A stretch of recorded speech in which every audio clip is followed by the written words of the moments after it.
Okay, welcome everyone. We're super glad that you join us here, and I'm proud to present to you the speaker today.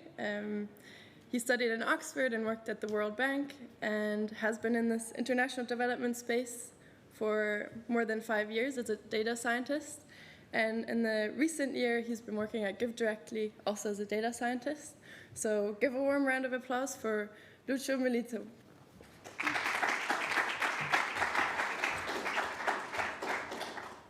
Hi everyone, thanks so much for coming. I'll be talking about how GiveDirectly has been preparing to do what's written in the title here, delivering cash to millions of people in minutes. I'm sure that many of you are already familiar with GD, but for those who aren't, GiveDirectly is an international NGO who allows donors to send cash to people living in extreme poverty, no strings attached, so unconditional cash transfers. We've been active for just over a decade, and in this time we have raised almost $1 billion and sent this cash to more than 1 million recipients. In 2021 we were active in these 10 countries, and this year we have added Yemen to the list. So first of all, why cash? Cash is probably the most studied intervention and one of the most effective to reduce poverty. In the last 2+ decades, we have seen more than 300 studies that have shown how cash is effective at improving a host of indicators. Some of them are positive outcomes, so obviously increased household consumption, increased school attendance, use of healthcare, investment in productive assets, and also decrease in negative outcomes like intra-household violence, gender-based violence, child labor, and also very importantly, we have not seen an increased spending in temptation goods, which has always been one of the most common objections to just giving people cash. So 19 studies have looked at this and they have not seen any evidence. So GiveDirectly's approach is to own the end-to-end program, and that has enabled us to be extremely efficient and effective and ensuring the integrity of all the process.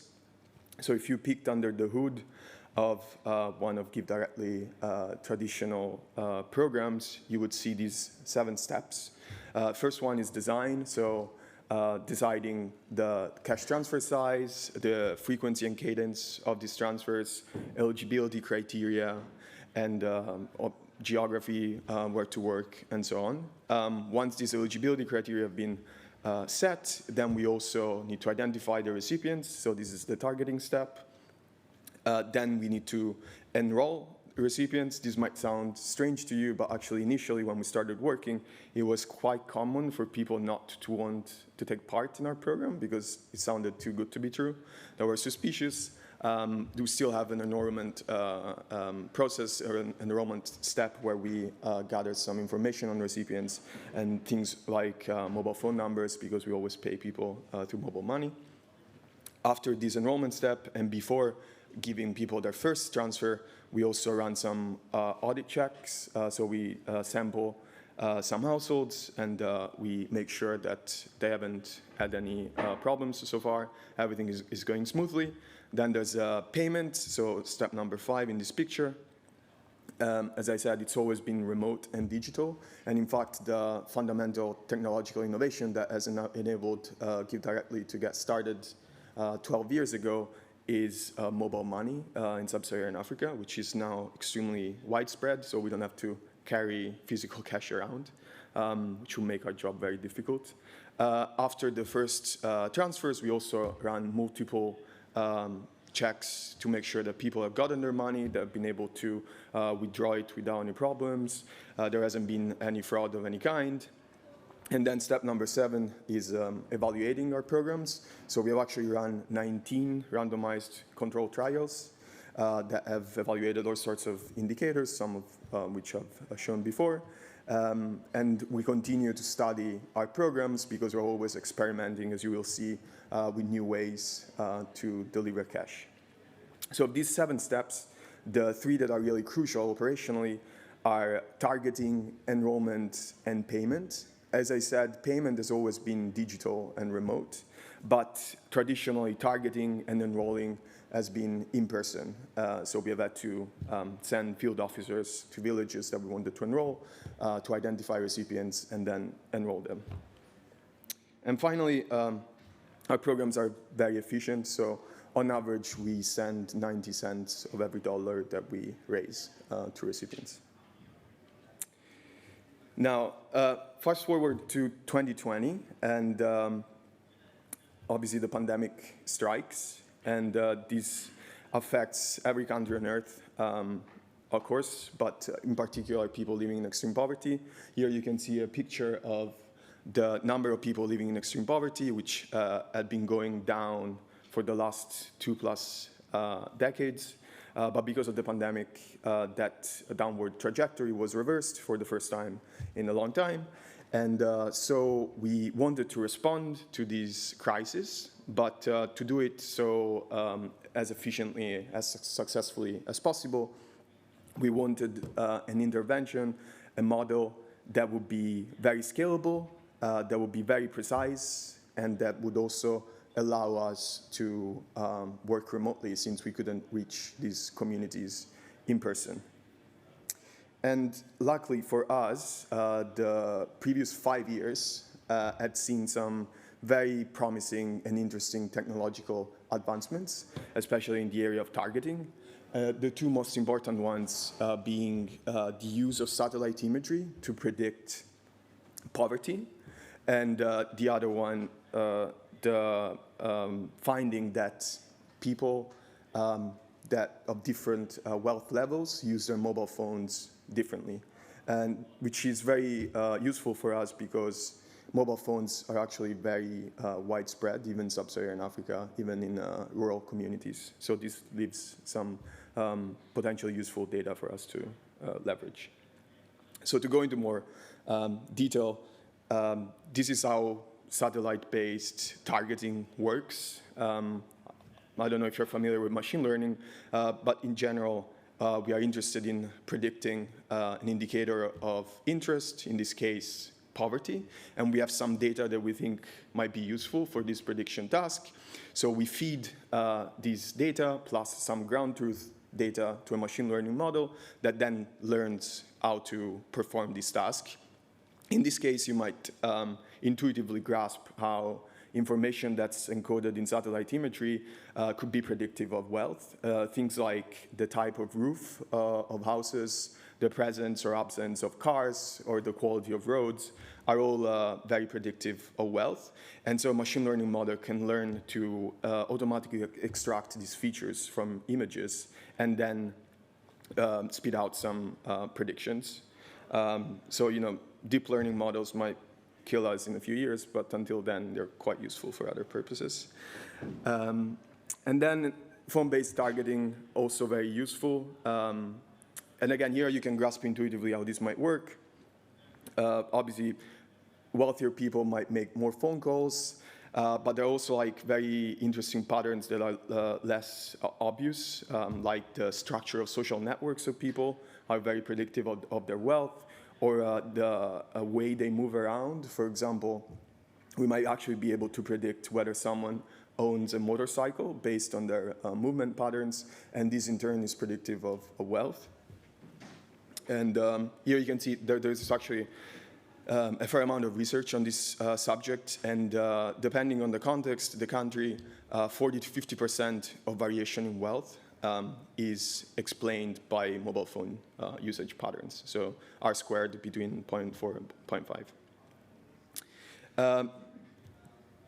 So the government of Togo wanted to run a pandemic response program, and they reached out to GiveDirectly, and also a lab at the University of Berkeley that had pioneered this type of satellite-based and cell phone-based targeting.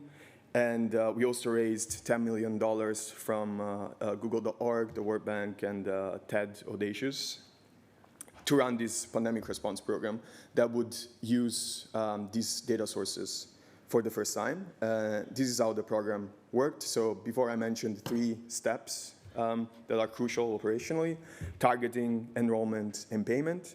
So for the targeting step, we would use first satellite imagery to shortlist 100 cantons in Togo. Cantons are basically an administrative unit that make up Togo, and we would select the 100 poorest of them using satellite imagery, and then within those shortlisted cantons, we would use cell phone data to target and to identify and target the poorest individuals.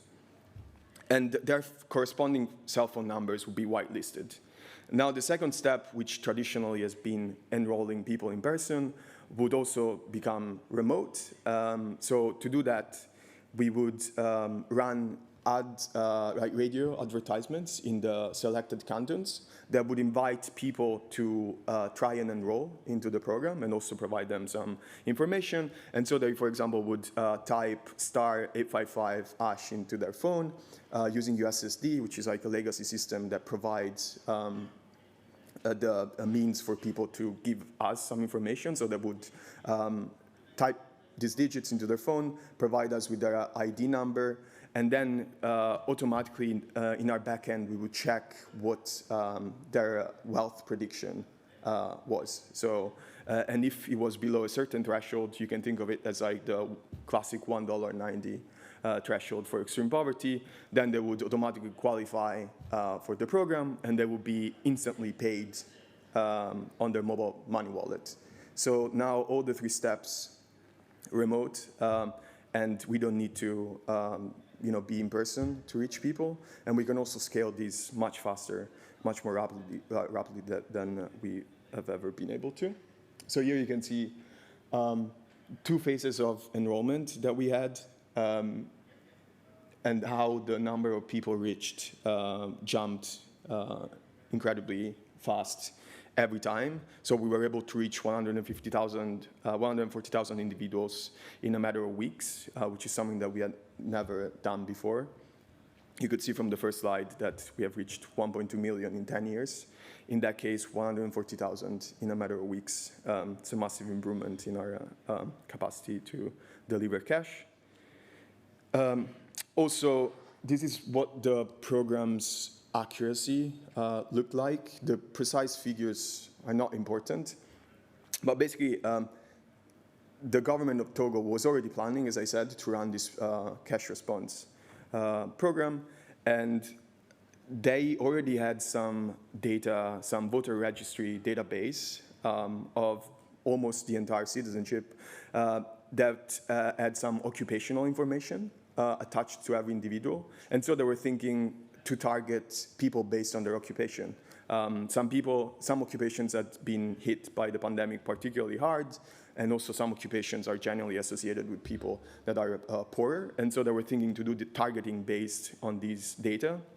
And you can see on the left that this model actually performs substantially worse than the cell phone-based targeting that we ended up using.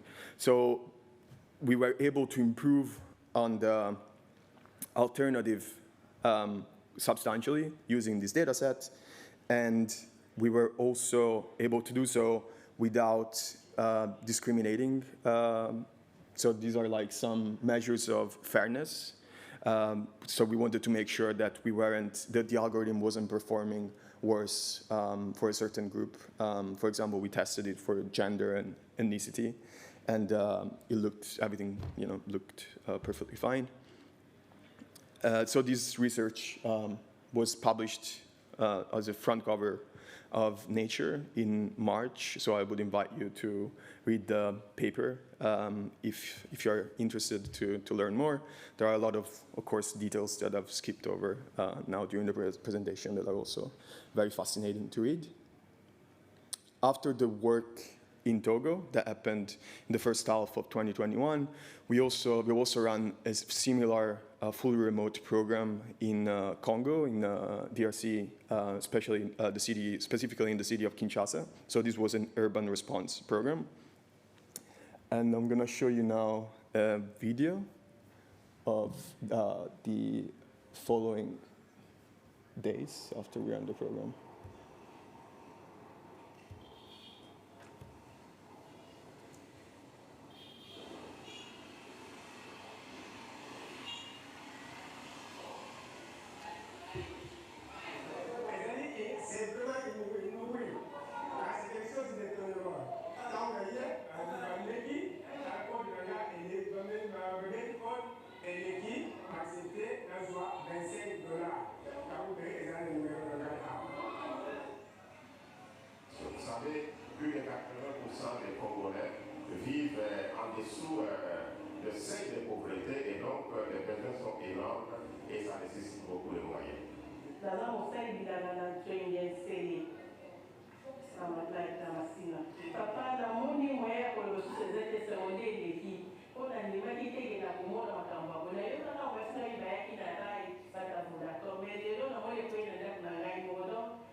Et donc, tant que les moyens le permettront, ensemble avec le gouvernement, nous allons continuer à mobiliser les ressources pour continuer à appuyer nos populations. Fonds social de la République démocratique du Congo pour la aide dans Bango, en tout cas, ça nous a vraiment bien en place.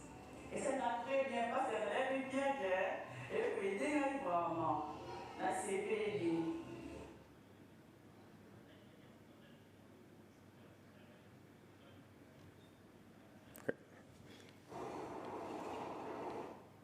Yes.